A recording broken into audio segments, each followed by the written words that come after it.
안녕하세요. 퍼스널 안녕하세요. 마케팅 연구소 민진홍입니다. 예, 최규문입니다. 반갑습니다. 교수님, 예. 요즘 남북과 북미 간 화해와 평화 무드가 무르익고 있거든요. 기대 이상이죠. 예, 디지털 분야에서도 경쟁과 협력 구조는 어떤지 모르겠어요. 구글하고 페이스북이 네. 예, 거대 공룡이면서도 네. 싸우면서도 협력을 잘하죠. 제가 조금 이따 다음에 예. 얘기를 좀 더 해드릴게요. 올해 들어서요, 마케팅 분야 키워드 트렌드가 뭘까? 이런 많은 논의들이 있었는데요. 4차 산업혁명과 더불어서 디지털 트렌드 포메이션. 이런 용어가 디지털 어려워요. 트랜스포메이션. 예, 디지털 트랜스포메이션이라는 용어가 꽤 많이 거론되거든요. 그쵸. 예, 오늘은 그 디지털 트랜스포메이션이 무엇이고 소상공인들이 디지털 마케팅을 어떻게 대응해야 할지에 대해서 네. 함께 논의해 보도록 하죠. 알겠습니다. 좀 어려운 표현이죠? 예. 발음도 쉽지가 않죠? 디지털 트랜스포메이션. 영화 보셨어요? 트랜스포머. 예, 봤어요. 그쵸? 그게 아마 한 5편까지 나왔나? 5편이나요? 그러니까 트랜스포머가 그거잖아요. 원래는 이게 자동차들이 예. 쭉 달리다가 합쳐져요. 합쳐지면 딱 해가지고 거대 로봇이 만들어지는 그렇죠. 거잖아요. 그 트랜스폼이라는 말의 그 어원부터 네. 이 트랜스포머를 좀 떠올리면서 좀 이해하시면 좀 편할 것 같아요. 어원이 어떻게 되죠? 그러니까 디지털 트랜스포메이션이니까 디지털 트랜스포메이션. 뭔가는 모르겠지만 하여튼 디지털로 바뀐다는 뜻이거든요. 네. 예, 우리식으로 표현하면 이제 변신 혹은 뭐 변환 뭐 이런 개념인데 변신, 변환. 좀 더 이 사회학적 용어로 한다면 그 변혁에 가까워요. 변혁이요? 네, 우리 보통 혁명을 일러서 레보루션이라고 그러잖아요. 예. 네, 혁명까지는 아니더라도 네. 아예 그 형태 전체가 바뀌어버리는 정도를 트랜스포메이션이 트랜스포메이션이라고. 완전히 그렇죠. 바뀌는 거. 예. 자동차하고 로봇은 전혀 다르잖아요. 네. 그러니까 그 정도로 이 모양에서 그냥 조금 정도의 그 개선이나 변화 정도가 아니라 네. 근본적으로 형태 자체가 바뀔 정도의 변화다. 네. 이제 그 앞에 디지털이 붙은 거죠. 예. 그러니까 디지털 그럼 뭐가 생각나서? 디지털 뭐 여러 가지 너무 어렵네요. 너무 많죠? 예. 제가 또 수의학 용어를 하나 더 가르쳐 드릴게요. 예. 지난주에 피드에 이어서 디지털이라는 게 이게 손가락을 얘기하는 거예요. 수의학적 용어로 손가락이에요. 아 그래요? 예. 그다음에 이제 발 같은 경우는 또 이제 마찬가지로 동물들은 이렇게 네 발로 다니잖아요. 네. 그러니까 손발의 구분이 없잖아요. 그러니까 이게 다 디지털이에요, 사실은. 아. 예. 그래서 디지털로 하는 가장 큰 일들이 뭐죠, 우리가? 손발로 하는 예. 뭐 가정 밥을 먹는다든가 거의 뭐, 세수, 예, 사람이 할 수 있는 거 다 하는데 우리 숫자가 제대로 없었던 시절에, 네. 예, 그러니까 이렇게 어떤 필기나 이런 걸 할 수 없던 시절에 뭘로 우리가 어렸을 때 세요? 하나, 둘, 셋 네, 이렇게 시잖아요. 네. 예. 네. 이거 쉽게 하면 디지털이라는 거는요. 아 이제 인터넷이 발달하고 그 기계, 특히 컴퓨터가 발달하면서는 이제 모든 기호가 0과 1의 조합으로 이루어지잖아요. 0과 1. 예, 예. 네. 그러니까 이게 어떻게 보면 이제 디지털화 되는 겁니다. 네. 손가락으로 셀 수 있는 그 수치들, 요런 개념으로 이제 디지털이라는 개념이 쭉 발전을 하거든요. 지금은 그러니까 우리가 숫자로 집계하고 숫자로 분석할 수 있는 모든 어떤 영역을 거의 디지털이라는 말을 붙여요. 숫자로 예. 분석하는 예. 모든 영역죠. 그렇죠. 그래서 이제 네. 마케팅도 디지털 마케팅 그러면 네. 뭐 좁게는 뭐 이제 보통 인터넷 마케팅 혹은 온라인 마케팅 이 정도로 얘기를 하지만 넓게 보면 이제는 그 오프라인조차도 디지털화되고 있거든요. 네. 그 디지털 포메이션이라는 말 자체가 어떻게 보면 그동안에 오프라인으로 주로 집중했던 그 업종, 네. 산업들이 어떤 그 구조라든가 뭐 운영 프로세스라든가 이런 것들 전부 이제 그 온라인화 혹은 이게 전산화시키는 쪽을 일러서 보통 디지털 포메이션이라는 말을 많이 쓰거든요. 그래서 그런 것처럼 이제는 숫자로 측정 가능하고 그걸 통해서 뭔가 새로운 그 분석, 데이터를 기반으로 한 새로운 어떤 전략 이런 걸 짜낼 때 그 모든 걸 통틀어서 이제 디지털이라고 그냥 통칭해서 부르는 거거든요. 마케팅에 있어서 네. 숫자로 계측하고 어떤 굉장히 중요하거든요. 예. 근데 디지털 마케팅 많이 듣기는 하는데 네. 어렵죠. 막상 네. 디지털 마케팅이 무엇이냐라고 하면 네. 정확하게 정의를 내려두는 사람도 그렇죠. 없어요. 네. 그래서 지난주에도 이제 저희 이 비디오 팟캐스트 하면서 네. 이 코너 이름을 뭐로 지을까 고민했었잖아요. 예. 그래서 이제 따지다가 보니까 제가 페이스북으로 시작을 하긴 했지만 네. 페이스북을 하는 과정에서 아, 이것만 가지고는 안 되는구나 하는 걸 참 많이 느꼈어요. 페이스북도 예. 굉장히 큰데. 그렇죠. 예. 페이스북도 처음에 뭐 개인들이 예. 뭐 SNS를 나누는 도구 정도로 시작을 하다가 예. 이제 하면은 어제 지난주에 말씀드린 것처럼 예. 페이지로 넘어가잖아요. 네. 페이지는 철저하게 비즈니스 플랫폼이거든요. 예. 그러니까 어떤 회사나 상호명을 이용해 가지고 그게 개인 프로필인 것처럼 해서 사람들이랑 사귀는 예. 그런 구조이기 때문에 그러다 보면 당연히 페이스북이 광고 툴로 넘어갈 때 이걸 어떻게 활용할지에 대한 부분이 또 한 번 이게 걸려요. 네. 그래서 페이스북 광고 도대체 이게 어디서 만들어졌지? 음. 라고 이제 또 찾아 들어가 봤죠. 추적하셨죠. 네. 역시 연구하시는 분답네요. 결론이 뭔지 아세요? 뭔데요? 구글이야. 아, 구글이에요? 네, 페이스북 광고를 잘 공부를 좀 해보시면요. 예. 나중에 어떤 생각이 드냐면, 아, 이건 80%? 적게 잡아서 80%. 90% 이상 구글이 짝퉁이라는 느낌밖에 안 들어요. 네, 실제로. 그 대표님 말씀 들어보면 페이스북 뭐 이제 네. 거의 더 이상 연구할 게 없어서 이제는 구글 쪽으로. 예, 그래서 예, 제가 맞습니다. 가급적 이제는 페이스북 전문가라는 소리 대신에 아, 그래서? 좀 더 뭉뚱그려서 네, 디지털 마케팅, 뭐 코칭, 뭐 코치, 뭐 이런 얘기도 좀 갖고 하는데 그만큼 네. 이 모든 솔루션들이 혹은 플랫폼들이 네. 지금 디지털이라는 어떤 테크닉 기반 하에 하나로 융합되는 추세고요. 오늘 이제 전체적으로 앞으로 페이스북을 포함해서 뭐 구글 이야기도 좀 함께 해봤으면 좋겠고, 네. 또 지난 시간에 잠깐 얘기했던 것처럼 뭐 유튜브 얘기도 조금 했으면 좋겠고 해서 앞으로 이 코너 이름을 그래서 코너 이름을 대표님께서 예, 예. 디마 스토리? 그쵸 디지털 마케팅 소리가 어떨까 이렇게 하면 제가 제안했었잖아요. 그래서 대표님이 대마왕? 예, 디마왕? 디마왕. 디마 스토리의 대마왕? 디마왕? 아, 오늘 뭐 이게 트랜스포머 나오다 보니까 계속 지금 그 로봇 예. 얘기로 가는데 어쨌든 그 트랜스폼이라는 말의 예. 의미를 좀 다시 생각하고 예. 거기다가 디지털이라는 말이 전맥됐을 때 예. 어떤 그림을 그리는지에 대한 얘기 포함해서 예. 한번 좀 얘기를 좀 그래요. 들어보고 싶습니다. 그런데 디지털 마케팅 말은 좋고 하긴 해야겠는데 도대체 막상 뭐부터 시작해야 좋을지 막연할 경우가 많거든요. 홈페이지를 만들고 네이버 광고 또는 그런 정도로 하는 것으로 디지털 마케팅으로 많이들 알고 있어요. 그렇죠. 네. 우선 개념이 어려워요, 사실은. 네. 너무 막연하고요. 네.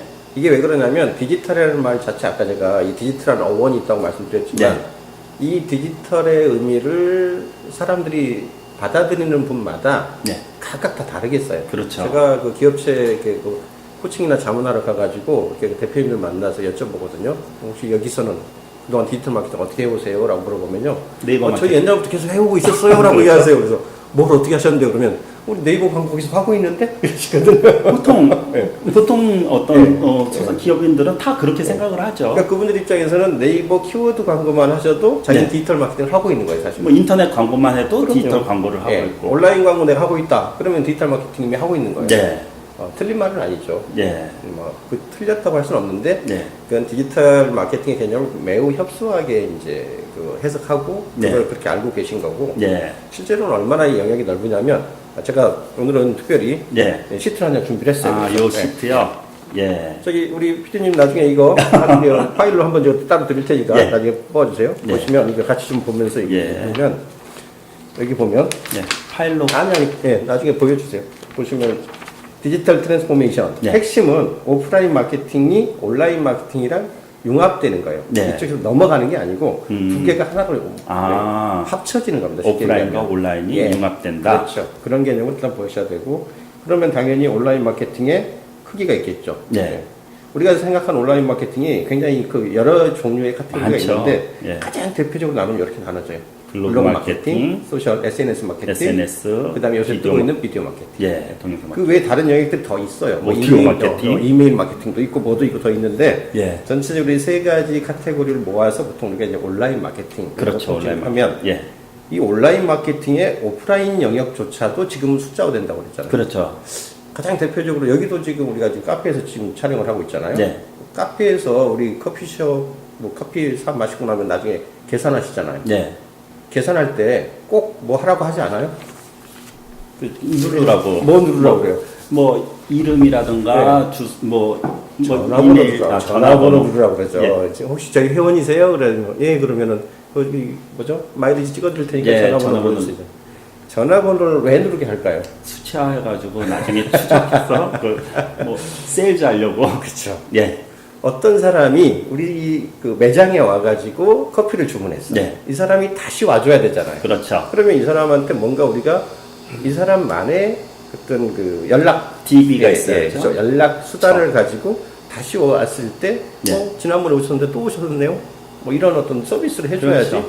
관계라는 게 깊어지고 그래야지 이 사람도 여기는 나를 알아주는구나 라는 마음에 단골이 될 거 아닙니까? 관계성을 맺는 거죠. 그래 예. 지금 전국에 어떤 매장을 가보세요. 뭐 옷가게를 가든 커피숍을 가든 음식점을 가든 대부분의 경우 이렇게 옛날에 오프라인으로 치면 항아리 있죠.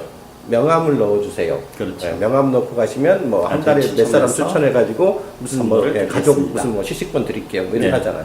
요새는 커피숍 가보시면요, 그 서점도 마찬가지고요. 꼭 전화번호를 누르라 그래요. 전화번호를 누른다는 얘기는 대부분의 사람들이 하루 종일 이 스마트폰을 들고 다니기 때문에 이 스마트폰은 아시죠? 네. 내가 다니는 그 곳곳마다 추적당해요. 쫓아다니면서 몇 월 며칠 몇 시에 이 친구가 어디에 있다. 있었다라는 거를 예. 추적하게 돼 있잖아요. 그렇죠. 경찰들이 실종자 수색할 때 제일 먼저 하는 게 스마트폰 위치 추적부터 하잖아요. 위치 추적하죠. 그 얘기는 무슨 얘기냐면 내가 어느 카페 가가지고 뭐 몇 잔을 시켜 먹었는지까지 모르더라도 몇 월 며칠 몇 시에 이 사람이 어느 카페에 갔었을까지 추적이 되는 거거든요. 전부 다 되죠. 예. 그런데다가 이제 이 사람이 만약 뭐를 주문하고서 뭐를 자기 번호를 입력했다 그러면 이 친구가 거기 가가지고 무슨 커피를 얼마어치 먹었구나 얼마나 까지 추적이 되는 거죠. 요즘 시대는 예. 그렇죠. 그래서 이런 그림이 이제 만들어지는 거예요. 온라인 이 추적 장치를 오프라인과 연계해가지고 이 사람이 오프라인에서 한 그 매출 형태까지도 추적을 해내는 겁니다. 대단한 시대네요. 이게 이제 센서의 시대이기 때문에 네, 이게 예. 다 가능해진 거예요. 그래서 그만큼 지금 온오프라인의 융합은 이건 뭐 때와 장소를 가리지 않고 좀 발전하고 있는 추세고요. 네. 이런 환경이다 보니까 이제 우리 소상공인분들, 개인업자들도 마찬가지예요. 철저하게 이렇게 변화되는 환경 속에서 나는 어떤 플랫폼, 어떤 솔루션을 이용할 수 있을까에 대한 고민들을 상당히 깊게 하셔야 돼요, 지금은. 그래서 여태까지 이제 식당 하시는 분들, 카페 하시는 분들, 제가 만나면 항상 전화번호 찍으셔야 돼요. 네, 전화번호 찍으면 일단 그 DB가 많거든요, 나한테. 네. 그럼 하다못해 한 달 간격으로든, 아니면 시즌별로든, 혹시 지난번에 사가셨는데, 혹은 지난번에 방문해 주셨는데, 뜸하네요. 한 번 좀 다시 오시면 뭐라도 챙겨드릴게요. 이런 걸 할 수 있잖아요. 네, 예. 사람은 나를 알아주는 쪽, 내가 진짜 고객이라고 인정해주는 쪽에 조금이라도 더 신경이 쓰이고 그쪽으로 가고 싶은 마케팅에서 제일 중요한 거는 네. 고객을 잊혀지지 않게 하는 그렇죠. 거거든요. 예. 근데 DB만 모아놓고 어떤 뒤에 팔로우를 하지 않으면 잊혀져서 결국은 찾지 않게 되는. 그렇죠. 예, 그래서 지금 DB 수치하시는 거 상당히 중요하다고 보거든요. 혹시 직접 대표님도 마케팅 쪽, 특히 네. 퍼스널 마케팅 많이 하고 네. 계시니까 그런 솔루션 네. 좀 이렇게 소개해 주실 만한 거 없어요? 저도 좀 공부 좀 하고 가지고. 예, 스텝 문자라고 있어요. 스텝 문자? 예. 고객으로부터 예. 어떤 예를 들어서 전화 연락처를 갖다가 뭔가 이런 어떤 쿠폰이라든가 뭔가 선물을 줘가지고 교환을 하는 거예요. 그러면 고객이 전화번호를 갖다 입력을 하면 제가 지정한 날짜 순서의 시나리오에 의해서 팔로우를 하는 일일째 주로 방문해 이메일? 주셔서 감사합니다. 이메일도 이메일? 되고 네. 이메일은 스텝 문자. 아. 처음에는 제가 3년 전, 4년 전에 일본의 어떤 스텝 문자, 스텝 메일은 인터넷 마케팅에서는 없어서는 안 될 그쵸. 가장 중요한 거예요. 그래서 스텝 메일을 갖다가 우리나라에 가져와서 인터넷 마케팅에 어떤 혁신을 일으키겠다. 딱 가지고 왔는데 우리나라는 조금 스텝 메일이 잘 사용을 안, 메일 하면 스팸 메일로. 그렇죠. 너무 많이 보니까 그렇죠. 근데 인터넷 마케팅에서는 이게 없으면 이게 심장이기 때문에 아주 중요한데 그래서 고민하다가 제가 스텝 문자, 예, 비즈노랑 같이 스텝 문자를 개발을 했어요. 네. 지금은 모바일로 어떤 고객이 입력하면 시나리오를 갖다 순차적으로 예, 대신 보낼 수 있는 그런 어떤 솔루션을. 우리도 옛날 SMS 문자. 예, SMS로, 예, 굉장히 막강해요. 그걸 통해서, 소상공인들을 이렇게 접목을 시켜가지고 아주 큰 성과를 내고 있거든요. 비용은 많이 안 드나요? 비용 조금 들죠. 네. 근데 비용 대비 효과가 워낙에 크기 때문에 이거는 제가 강추해요. 예, 스텝 문자, 나중에 스텝 한번 가르쳐 주세요. 아, 물론. 예. 알겠습니다. 예. 그러면요, 네. 대기업이나 규모가 있는 곳들은 어떻게든 자력으로 한다고 치고요. 네. 개인 기업이나 소상공인들은 디지털 마케팅 가능한가요? 무엇을 어떻게 시작하면 좋을지. 많이 받는 질문 중에 예. 하나거든요. 그러니까 이제 페이스북을 하면서도 페이스북 하다 보면 결국은 광고해야 된다고 말씀드렸잖아요. 광고를 어떻게든 할 수 있는 돈이라도 있으면 다행인데 없으면 예. 어떻게 하라고. 그쵸. 예. 그럼에도 불구하고 실제로 돈을 안 들이고 할 수 있는 이런 폴문들이나 그 솔루션들은 사실 많거든요. 그러니까 제가 어저께도 말씀드렸는데 우리가 이 테마를 정하면서 우리 소상공인들이 할 수 있는 뭔가 조금 자본이 없으니까 뭔가 도움이 될 수 있는 그런 거를 좀 알려주십사. 근데 보통 광고 대행사 맡기면 수백만 원, 그렇죠. 아예 쳐다도 안 보잖아요. 그럼요. 예. 가끔가다 이렇게 페이스북 광고 공부하러 오시는 분들이 이제 여쭤봐요. 네. 광고를 어떻게 하면 좋겠습니까? 라고 하면은 제가 제일 먼저 대묻는 질문이 그거예요. 한 달에 광고비를 얼마나 쓸 수 있는데요? 네. 얼마나 쓸 수 있어요? 한 달에 뭐 소상공인들 기껏해야 뭐 차이는데 1, 200? 그렇죠. 예. 1, 200 쓰면 많이 쓰는 거예요. 실제로 그 네이버에 지금 키워드 광고 내시는 그 소상공인 분들 계시잖아요. 네. 제가 어느 작년인가 언제 통계를 봤는데 네이버에 키워드 광고를 내는 분의 거의 한 70%가 한 달 쓸 수 있는 광고비 예산이 100만 원 이하. 100만 원 이하죠. 그 중에서 또 50만 원도 못 쓰시는 분들, 50만 원 미만으로 쓰시는 분들이 네. 거의 50%. 그렇죠. 그럼 나머지 적어도 월 100만 원 이상의 광고비를 쓸 수 있는 분들은 전체 네이버 광고주의 30% 정도밖에 안 된다는 거예요. 그거밖에. 그러면 우리가 70%에 해당하는 이 소상공인 월 100만 원도 쓰지 못하는. 키워드 광고비를 집행 못하는 분들을 대상으로 만약 얘기를 하려면 한번 생각을 해보세요. 제가 만약 광고 그 대행사라고 생각을 해보세요. 도대체 얼마를 받아야지 저 사람들 광고를 내가 대행해 줄 수 있을까? 한번 생각해 보세요.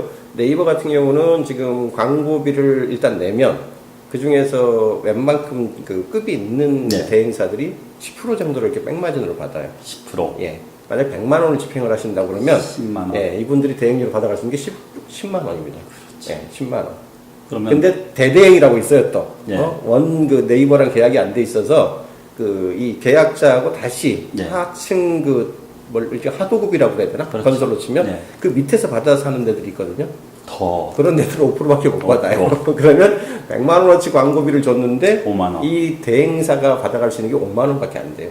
그러면 아예 내가 5만 원 받고 100만 원어치 광고한다고 했을 때 얼마나 신경 써줄 수 있을 것 같아요? 거의 안 하죠. 신경도 안 씁니다. 솔직히. 예. 페이스북 마찬가지예요. 페이스북 같은 경우는 그나마 네이버는 이렇게 그 광고를 일단 집행을 하면 뒤로 백마진으로 빼서 주기라도 하죠. 네. 네이버나 구글은 그것도 없어요. 백마진의 개념 자체가 없어. 페이스북이나. 예. 그러면 어떻게 해요?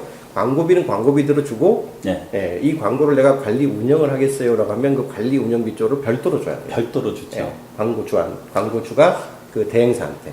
네. 그럼 대행사 입장에서는 뭐라도 생겨야지 광고를 할 거 아니에요. 그렇죠. 그럼 보통 많이 이제 요구하는 게 왜냐하면 셋업들이 필요하니까 구글도 페이스북도 예. 그럼 보통 많이 요구하는 게 보통 15%에서 한 20% 정도의 그 광고 관리비를 추가로 요청을 합니다. 네. 그럼 300만 원을 한다. 100만 원을 한다고 치면은 그래 봐야 15만 원에서 20만 원이고 그렇죠. 300만 원을 한다고 해도 기껏해야 5, 60만 원 이상은 한 달에. 못 불러요. 예. 그렇죠. 그러니까 한번 생각을 해보세요. 광고 대행사들 입장에서는 이 광고주가 내가 광고를 좀 할래요라고 해서 와도 300만 원도 안 되는 광고 집행 예산을 가지고 오잖아요. 네. 사실은 쳐다도 안 쳐다도 안 보죠. 보는 게 맞습니다. 왜? 인건비가 안 나오는데. 그러니까 소상공인들이 참 힘들죠. 그럼요. 뭐 하나라도 광고 좀 제대로 하나보다 그림 하나, 카피 하나, 그 다음에 이게 이 광고가 효과가 있는지 없는지 이거 계속 모니터링해서 보려면 그것도 다 사람 붙여서 해야 되는 일인데. 그렇죠. 그것도 뭐 한 달에 끝나는 네. 게 아니라 지속적으로 그럼요. 체크해야 돼요. 한 사람 인건비도 안 나오는 그 예산을 가지고 누가 얼마나 신경을 써주겠어요.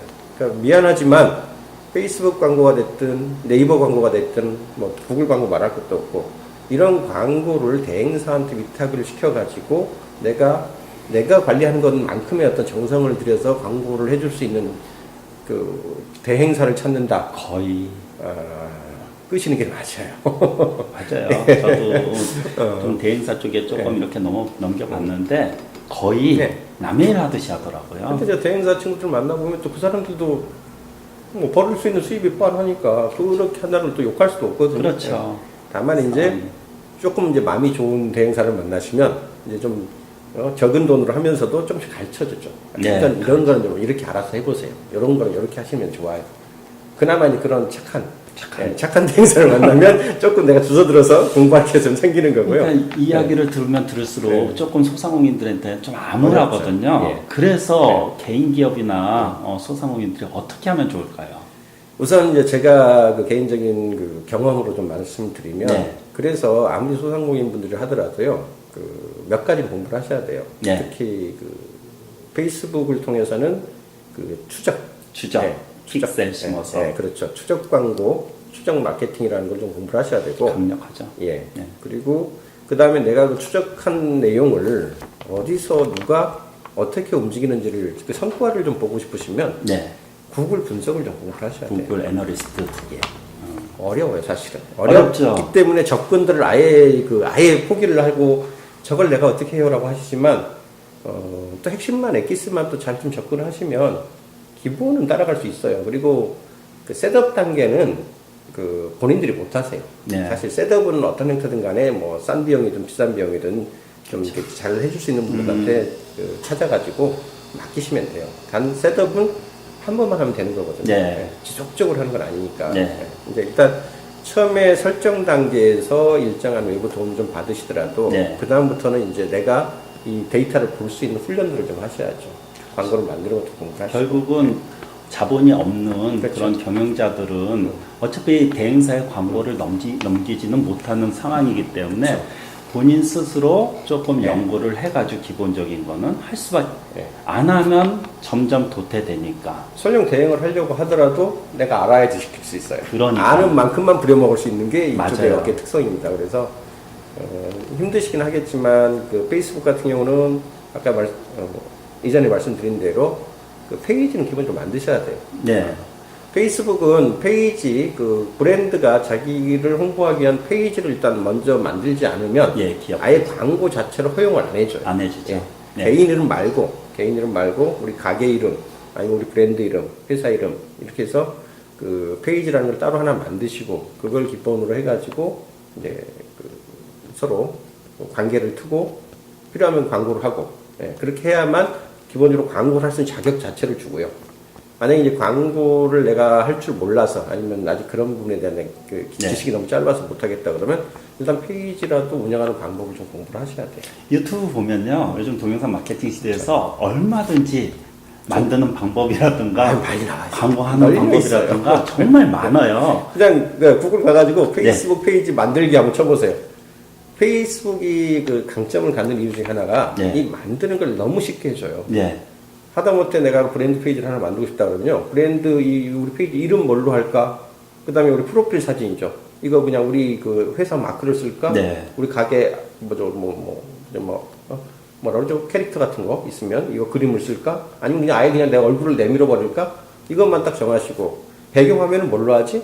이거 보통 이제 커버 포토라고 그래요. 네. 우리 옛날 말로 치면 블로그에서 대문 사진이라고 했던 거. 그 가게 간판 찍으시면 돼요. 아니면 들어오는 입구, 아니면 우리 회사, 우리 가게 전경, 이거 하나 찍어가지고, 널찍하게 걸어놓으면, 아, 여기는 이 사람이 주인장인 이런 가게구나. 예. 라는 모양이 딱 나오잖아요. 그리고 가게 이름, 네. 브랜드 네임으로 넣으면 되고. 이건 이제 페이스북 페이지라고 그러는데, 이건 만드는데 10분도 안 걸려요, 사실. 그렇죠. 근데 사람들은 막연하게 그런 것 자체도 어려워하기 때문에 그런데 저도 그래요. 뭔가 모르면 저는 유튜브에서 찾아요. 네. 그러면 다 나와 동영상으로 있잖아요. 다 나와 있기 때문에 그렇게 어렵지 않거든요. 그렇죠. 조금의 노력만 하시면 그래서 그런 분들이 위해서 제가 예전에 예. 작년이구나. 책을 한 권 더 썼어요. 어떤 책이죠? 종이책으로 안 나와서 모르는 분은 모르는데, 아, 페이스북 페이지 하루의 끝장내기. 하루의 끝장내기. 하루의 끝장이 날까요? 안 납니다. 그렇지만 좀 전에 잠깐 말씀드린 네. 대로 페이스북에 페이지 만드는 거는 네. 페이지 이름을 뭘로 할까? 네. 내 프로필 사진을 회사 마크를 쓸까? 그냥 내 얼굴을 쓸까? 그다음에 우리 백그라운드, 이게 커버 포토는 뭘로 할까? 이 세 가지만 미리 준비하잖아요. 네. 그럼 10분이면 만들 수 있어요. 우리 네. 홈페이지 옛날에 만들 때 기획만 하려고 그래도 한 달 걸리고 그것도 개발자 시키고 디자인을 시켜가지고 해봐서 네. 또 나오면 뭐 이거 마음에 안 들고 저게 마음에 안 들면 또 고치고 하다 보면 그 홈페이지 하나 만드는 데만 몇 달씩 걸렸었거든요. 네. 지금 뭐 페이스북 페이지 거의 홈페이지 용도로 써먹을 수 있는 도구인데 네. 10분이면 만듭니다. 5분이면 만들 것 같은데요. 우리 대표님 좀 아니, 잘하시는 아니, 아니. 말이 만드셔요. 저도 요즘 네. 공부하고 네. 있는데 쉽게 만들더라고요. 그래서 예. 페이지 잘 만드시면 그거 광고는 나중에 하더라도 예. 페이지에다가 글 올리는 게 일이잖아요. 예. 한 가지 꼭 좀 말씀드리고 싶은 건 페이스북에 페이지를 만들어 놨다고 하더라도 그냥 우리 일반 자기 계정 만들어 가지고 그 글 올리듯이 네. 뭐 글 쓰고 사진 올리고 동영상 올리고 아니면 정 내 컨텐츠가 없으면 내가 봤던 것 중에서 괜찮은 거 있으면 그냥 링크 공유하기로 태우시면 돼요. 아, 제가 여기서 조금 질문 하나 드릴게요. 예. 개인 페이지가 있잖아요. 예. 기업 페이지, 지금 기업 페이지 광고하기 위해서 기업 페이지를 갖다 만든다고 그러잖아요. 음. 양쪽 다 컨텐츠 올리는 건 참 힘들잖아요, 소상공인들이. 태우면 되죠. 공유하기로. 아, 공유하기로? 예. 제일 좋은 방법은 이거예요. 내가 만약 이미 네. 네이버에 블로그 같은 거라도 하나 있다. 네. 뭐 자를 올리든 못 올리든. 그러면 오리지널 컨텐츠라고 그래요. 가장 우선적으로 내가 나만이 갖고 있을 수 있는 그런 컨텐츠가 컨텐츠. 있으면 우선은 저는 개인 홈페이지든 네. 개인 블로그든 거기다 올리시라고 그래요. 네. 아. 거기가 기본입니다. 왜? 우리 집이니까. 누구든 언제든 찾아 들어와야 되는 건가요? 만약 홈페이지가 없으면 예. 블로그. 페이지하고 페이스북 페이지가 사람들한테 이렇게 전파를 시킬 수 있는 좋은 도구이긴 한데 네. 블로그랑 어떤 근본적인 차이가 있냐면 네. 블로그는 내가 어떤 주제의 테마를 정해가지고 글을 꾸준히 올리면 네. 그 언젠가 한 번이라도 글을 하나라도 본 사람이 이거 볼만하네 싶으면 다 찾아오죠. 그렇죠. 예, 어떻게든지 저번에 무슨 블로그였어라고 해가지고 찾아와야만 보이는 공간이에요. 그렇죠. 예, 그러니까 고정 독자라는 게 생기죠. 그래서 네. 뭐 블로그 보면 이웃 맺기 같은 거 있잖아요. 그렇죠. 이웃이 맺어지면 그 사람한테 좀 더 이렇게 빨리 찾아질 수 있으니까. 네. 근데 반면 페이스북 페이지는 절대로 찾아오는 공간이 아니에요. 그렇죠. 이거 정말 많이들 헷갈려 하시거든요. 네. 자기가 페이지 하나 잘 만들어가지고 블로그처럼 따박따박 글 올리고 좋은 내용 올리면 그게 고정 독자가 생겨가지고 아니죠. 찾아와서 볼 거라고 생각해요. 택도 없는 생기입니다. 그런 일 안 일어납니다. 보통 분들이 그거에 예. 많이 어떤 행동을 일으켜요. 블로그 한다고 네이버 블로그에 블로그 올리듯이 페이스북에 그렇죠. 블로그 올리거든요. 한번 생각을 해보세요. 제가 페이스북에서 글을 볼 때 예. 어떻게 봐요? 페이스북 앱을 꺼낸 다음에 예. 지난주에도 얘기했지만 제일 먼저 보이는 홈이 뉴스피드라고 했잖아요. 뉴스피드. 그 뉴스피드에 내 친구들 이야기하고 그다음에 광고 스폰서트하고 네. 그다음에 간혹가다 내가 고정적으로 읽겠다고 해놓은 그 페이지에 글들이 나와요. 네. 그거 말고 제가 직접 어디 들어가가지고 찾아서 봅니까? 그렇게 안 하죠. 실제로 페이스북에 내가 페이지를 기업용으로 브랜드용으로 운영을 하셔도 그 브랜드 페이지를 기억하고 찾아와서 여기에 새로운 글이 뭐가 있어서 보는 분들은요 통계적으로 100명 중에 서너 명밖에 안 돼요. 그럼 96명, 97명은 7명은 내 뉴스피드에 뜨면 보는 거고요. 그렇죠. 안 뜨면 안 봐요. 보는. 페이스북이 그런. 그러니까 무슨 얘기냐면 네. 내가 페이지에다가 아무리 주옥 같은 글을 올렸다 하더라도 예. 이 링크를 따가지고 누군가한테 다른 영역으로 공유시켜서 뿌리지 않으면 그러니까 내가 찾아가서 이 찌라시 전단 작업을 배포하는 활동을 안 하면요 절대로 노출되지 않는 공간이에요. 미안하지만 이거를 일단 이해를 하셔야 돼요. 그래서 페이지를 만들어 놓는 게 능사가 아니고 네. 거기 글 하나 올려서 꾸준히 올리는 게 능사가 아니고 하나라도 올렸으면 공유를 그렇죠. 그 게시물 하나라도 올렸으면 그걸 어떻게 퍼 나를까로 더 나를까. 그래서 이제 말씀드린 대로 내 홈페이지 글을 올렸든 혹은 내 블로그에 글을 올렸든 이 올린 오리지널 컨텐츠를 예. 제일 먼저 어디다가 페이스북 어디다가 이제 포스팅을 하시냐면 예. 공유하기죠. 공유하기. 공유하기. 거기를 어디다 하면은 페이스북 페이지에다 제일 먼저예요. 예. 음. 페이스북 페이지는 홍보용으로 만드는 공간이라고 그러잖아요. 그래서 페이스북이 프로필하고 다르게, 그러니까 개인 계정하고 다르게 네. 이 페이지에게 주는 특권이 있어요. 네. 얘한테만 주는 기능. 그게 뭐죠? 뭐냐면 인사이트라는 데이터를 줘요. 오늘 인사이트? 디지털 마케팅인데 네. 여러분이 페이스북 개인 계정에다가 친구들한테 아무리 좋은 글을 링크하고 올리고 해보세요. 이 글이 누구한테 몇 명한테 갔지? 혹시 보실 수 있어요? 모르죠. 여기 보면 좋아요 한 사람의 그건 나오죠. 예, 네. 그건 내 글에 좋아요 한 사람이 누구야, 아무개야. 까지 나오는데 네. 그래서 그게 몇 명한테나 전달됐는데 그 통계적으로 몇 명한테나 전달돼요? 모르죠. 저 궁금해요. 안 알려주니까. 근데 예. 페이지에 올리면 달라요. 아, 그래요? 페이지에 올리면 이 글이 몇 번 공유가 됐고 몇 번 좋아요를 받았고 몇 번의 그 공감 있죠. 예. 요새는 좋아요만 있지 않잖아요. 뭐 최고예요도 있고 예. 뭐 놀랐어요도 있고 뭐 이런 거 여러 가지 있잖아요. 예, 예. 그거 보통 이제 공감 표시라고 그래요. 예. 공감도 그 각각의 개수별로 나오고요. 심지어는 어디까지 나오냐면 내 팬들 있죠. 예. 나랑 지금 페이지에 그 구독 신청을 한 사람들한테 1차적으로 몇 명한테 보여줬는지 하고 예. 그 사람들 중에 일부가 내 글을 다시 퍼가잖아요. 예. 그럼 공유를 한 걸로부터 또 2차 공유가 2차 노출이 일어나죠.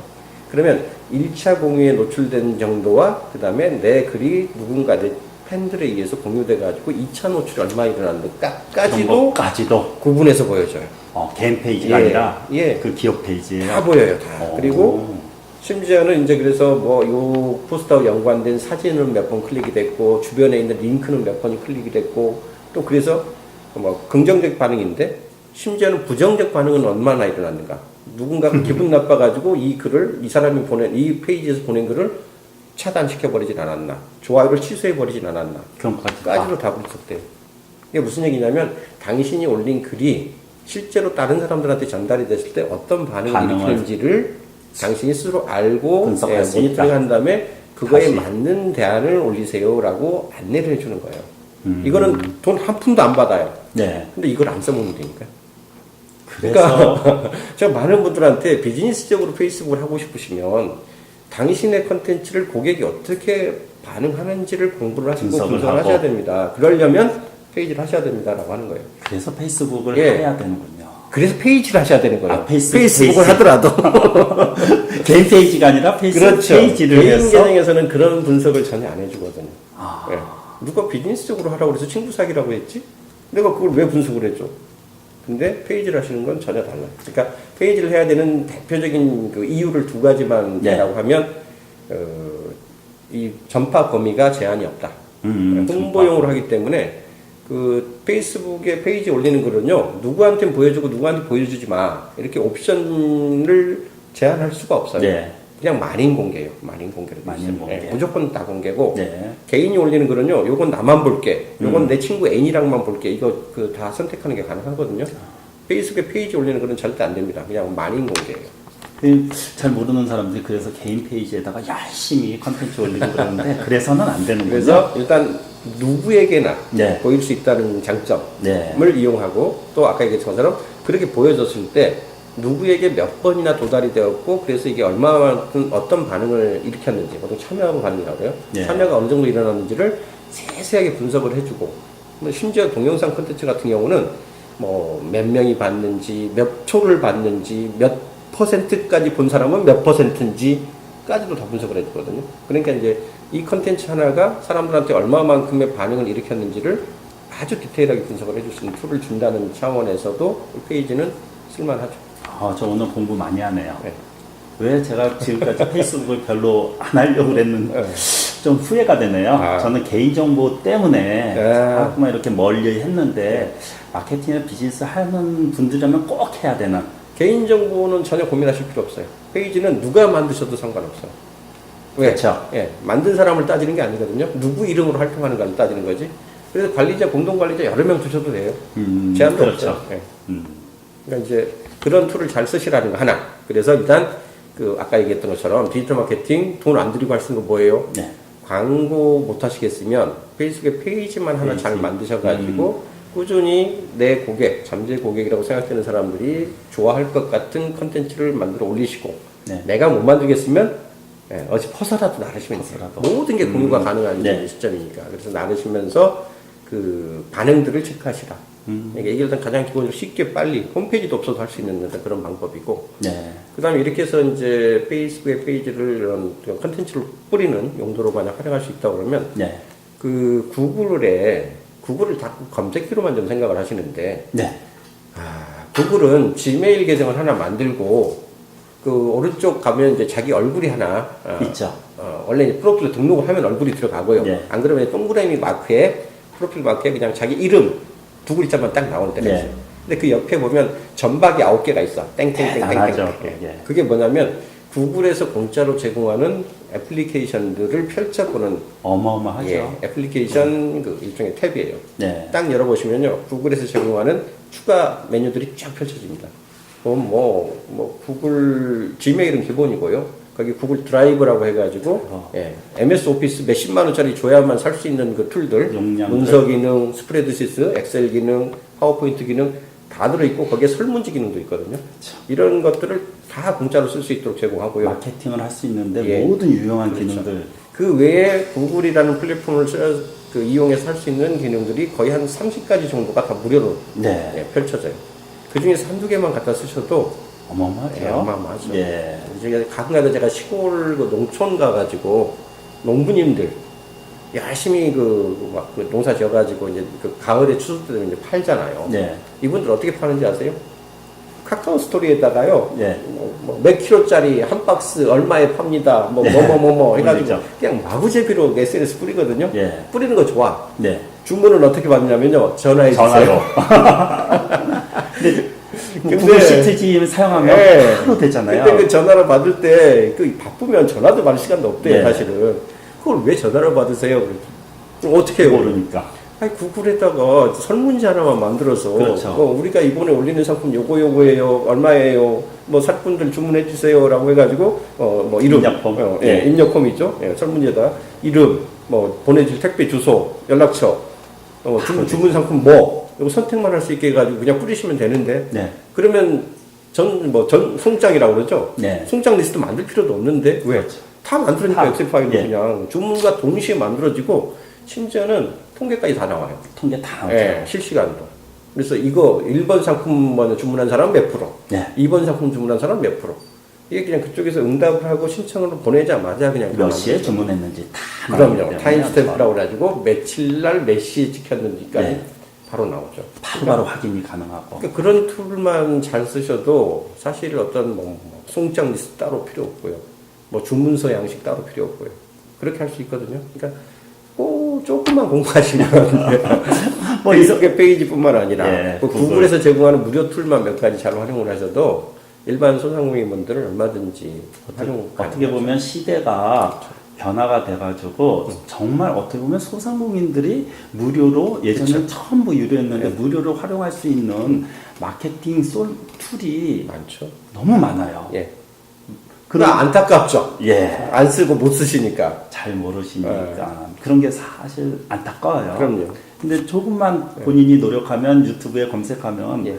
얼마든지 다 이렇게 공개해놨잖아요. 그렇죠. 사용하는 방법이. 그래서 가끔 이제 그런 생각이 드는데, 네.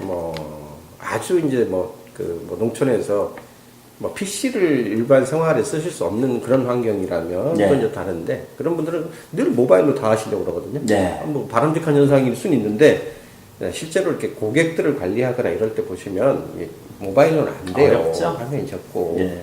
관리는 적어도 PC를 쓰신다고 생각하시고, 예. 특히 이렇게 PC를 이렇게 화면을 켜놓고 생활할 수 있는 그런 업종, 네. 혹은 막 바쁠 땐 바쁘다가도 잠시 다음 저녁 타임 준비할 때 이렇게 시간이 좀 비거나 아니면 카페도 손님이 좀 한가할 때가 있거나 이러면은 그런 때는 사실 PC로 이렇게 고객 관리를 하는 툴들을 네. 잘 쓰시면 좋죠.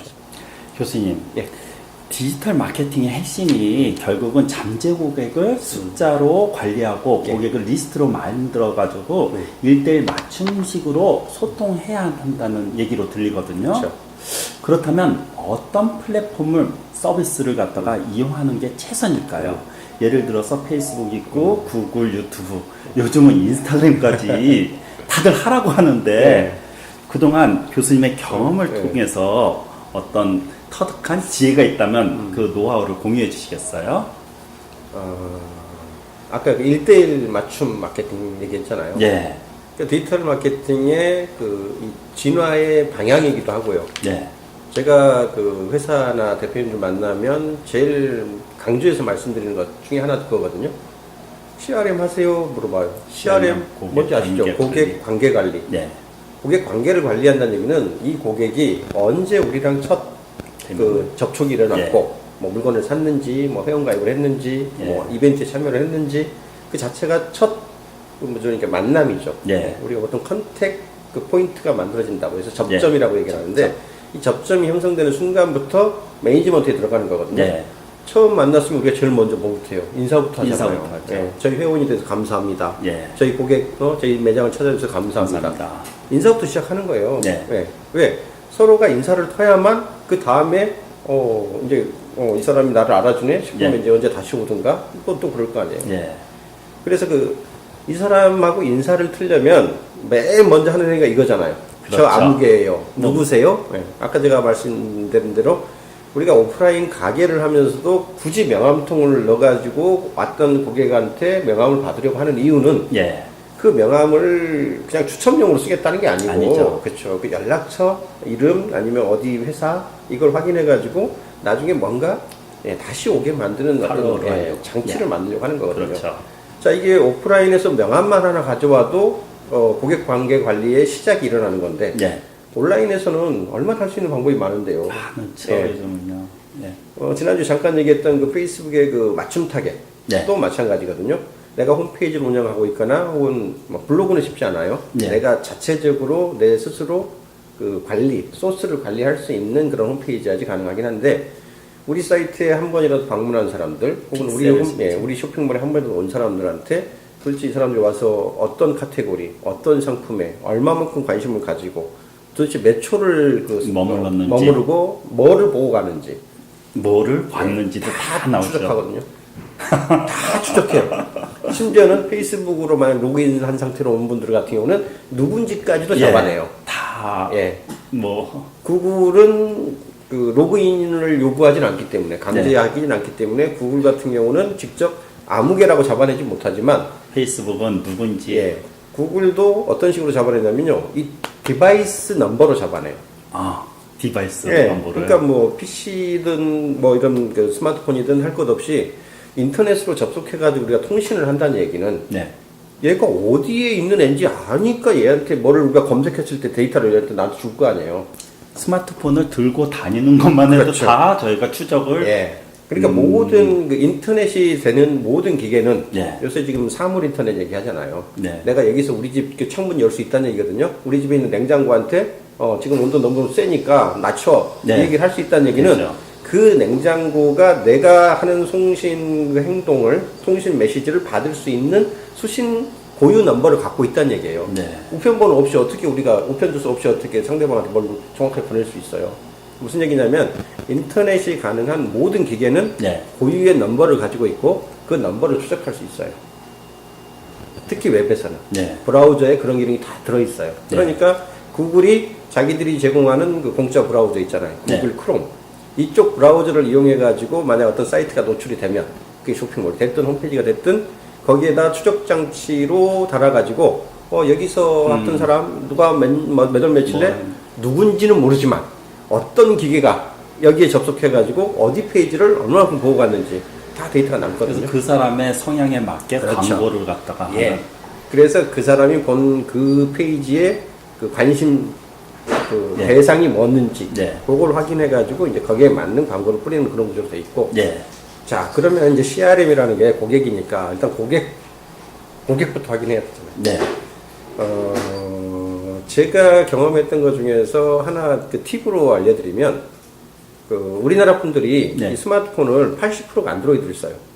아이폰 쓰세요? 저는 아이폰 아니에요. 아니시죠? 안드로이드. 역시 한국산.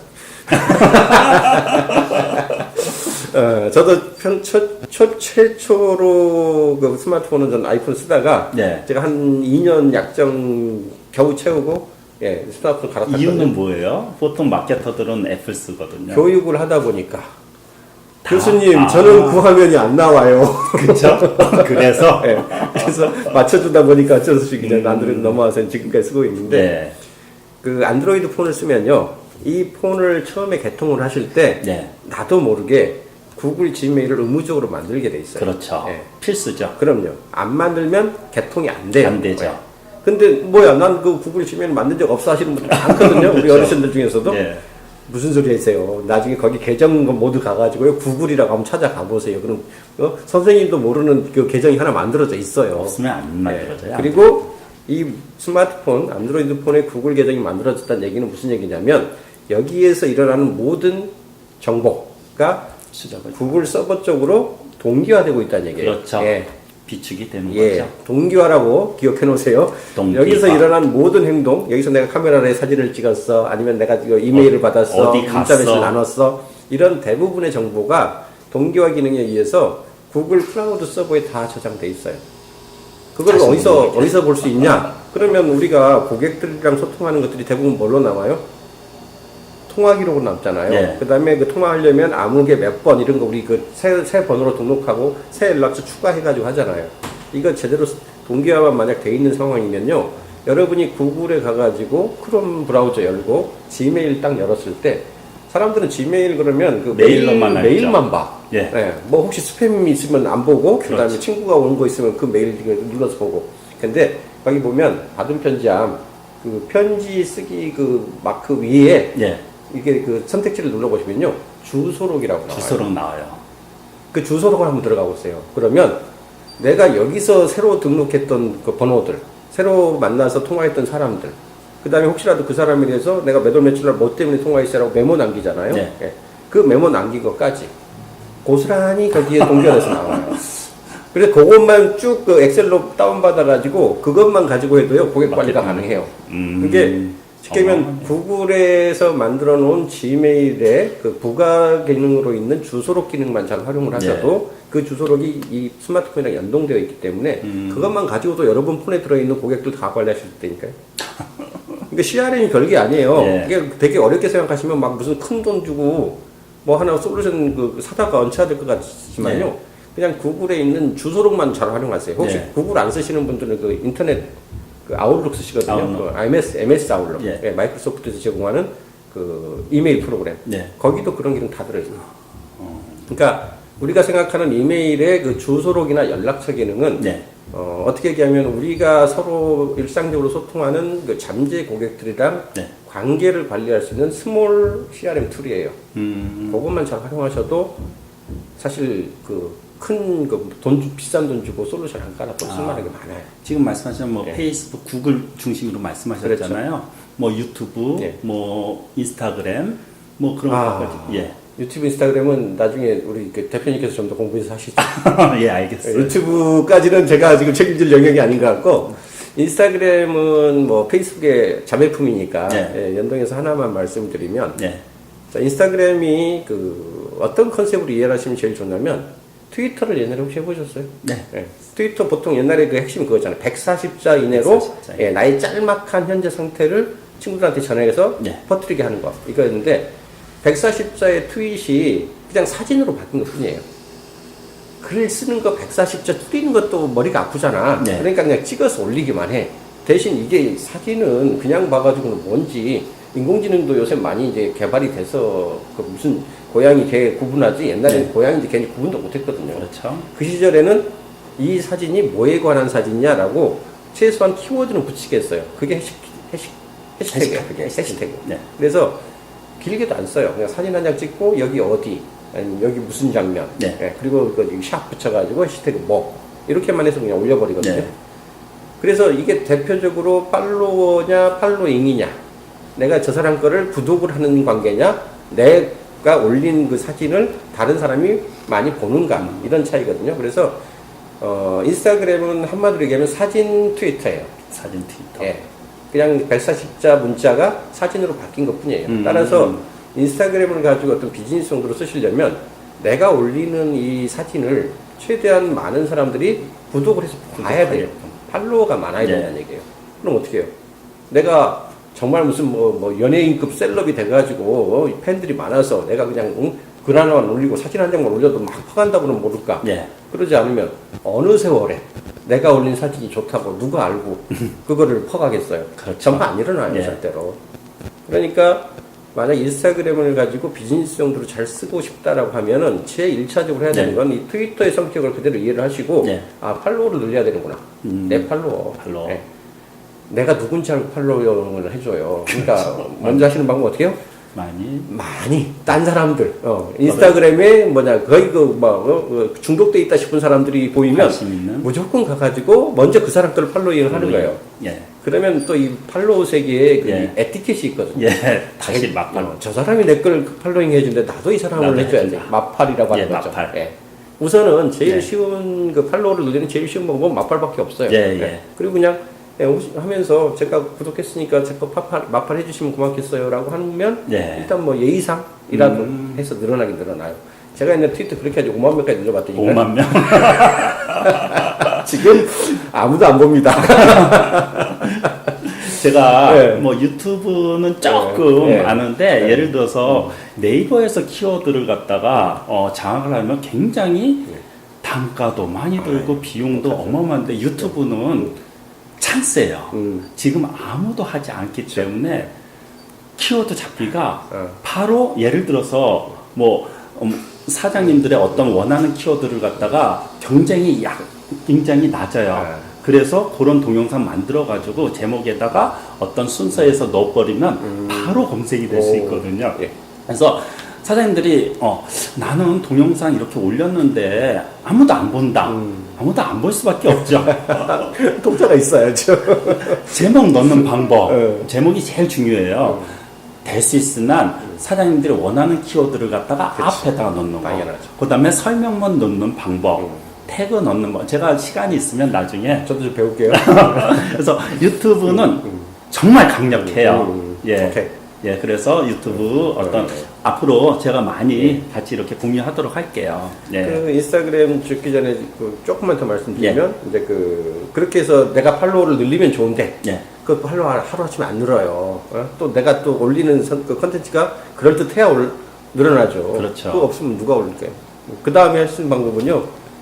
이미 팔로우를 갖고 있는 사람. 갖고 있는 사람들 예, 거. 보통 이제 그 파워 인스타그래머라고 파워 인스타그래머. 하고요. 그 요새 그 인플루언서라고 그러죠. 네. 영향력자. 인플루언서들이 보통 이제 인스타그램 많이 쓰기 때문에 그 한 번만 올려도 막 그 뭐 몇만 명, 뭐 몇천 명, 몇만 명이 보는 그런 네. 그 인기 그 카테고리별 인기 셀럽들이 있어요. 의외로.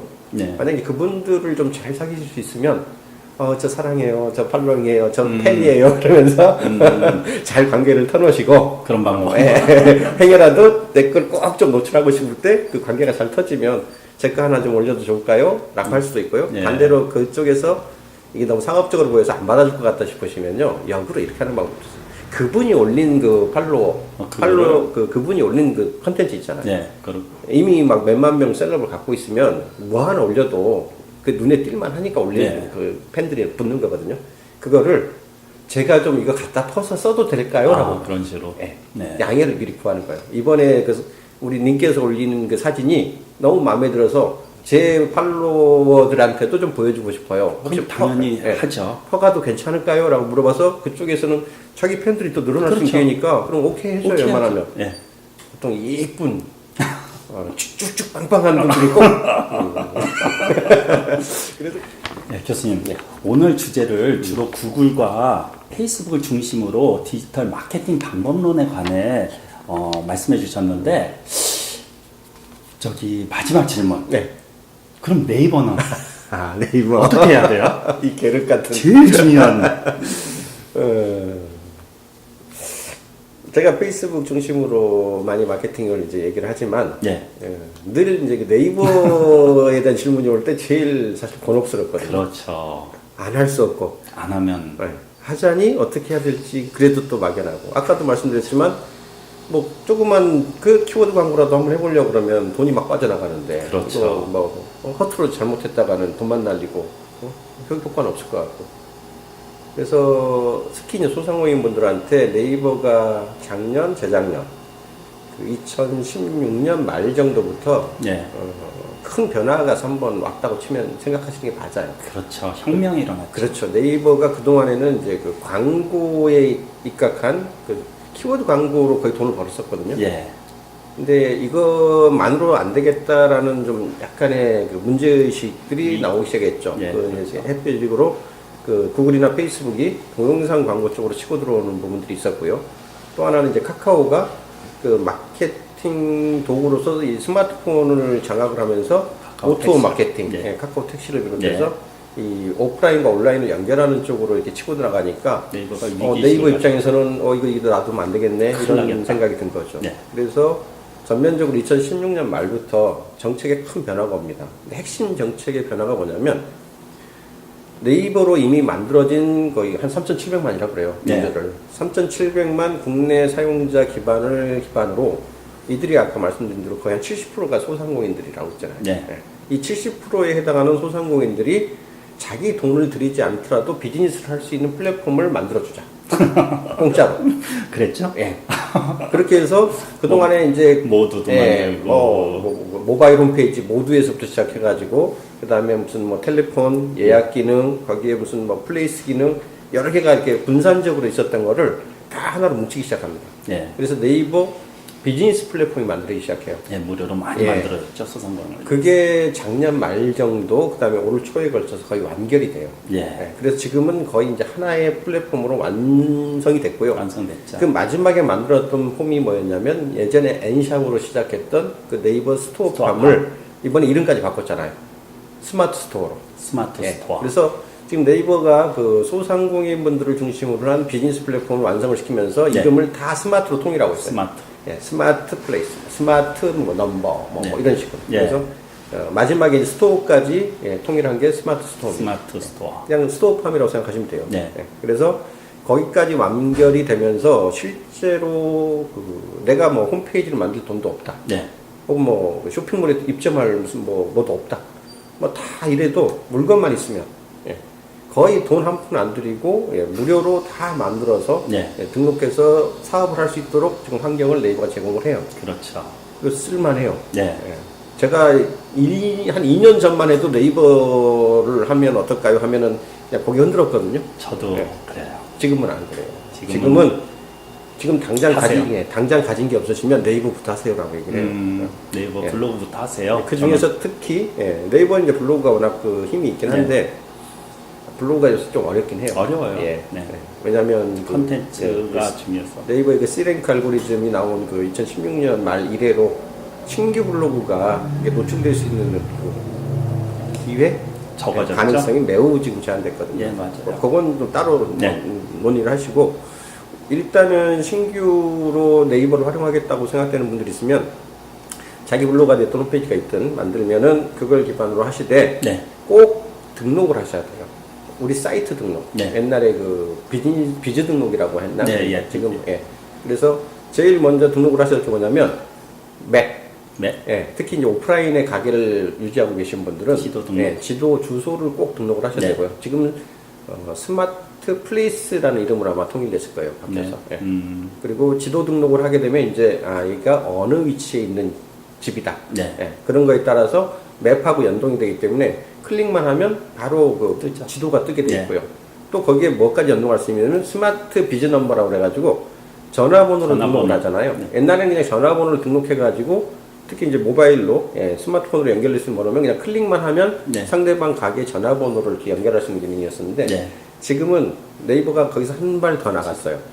그 스마트 넘버라고 부르던 거 해가지고 0005로 시작되는 추가 그 이름을 네. 내 가게 그 전화번호랑 이렇게 연결시킬 수 있어요. 네.